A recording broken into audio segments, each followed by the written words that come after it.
सबसे पहले बात करेंगे कराची में आतिशज़दगी के वाक़यात मामूल बनने लगे।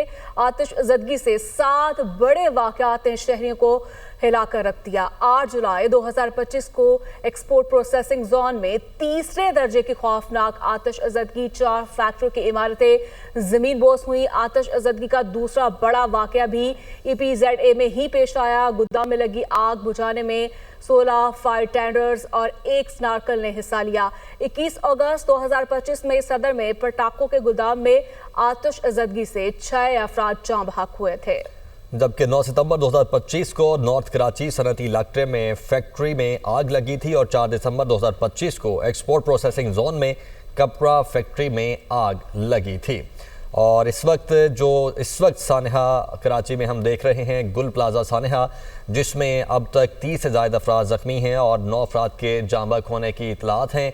और शहबाज खान हमारे साथ बराह रास्त मौजूद हैं। वहीं से शहबाज, बताइएगा, तकरीबन कोई 36 घंटे गुजर चुके हैं इस साने को, अभी इस वक्त करंटली क्या सूरत हाल है? जी बिल्कुल, गुल प्लाजा की मुतासरा इमारत में इस वक्त भी इमदादी सरगर्मियाँ जारी हैं। तकरीबन इस वाक़े को 36 घंटे से ज़ायद का वक्त हुआ जाता है अब, और मुसलसल हम देखते हैं कि डे फर्स्ट से अब तक जो है वो रेस्क्यू इदारों की जानिब से, फायर फाइटर्स की जानिब से इमदादी सरगर्मियाँ जो है वो जारी हैं, फायर फाइटिंग जो है वो जारी है।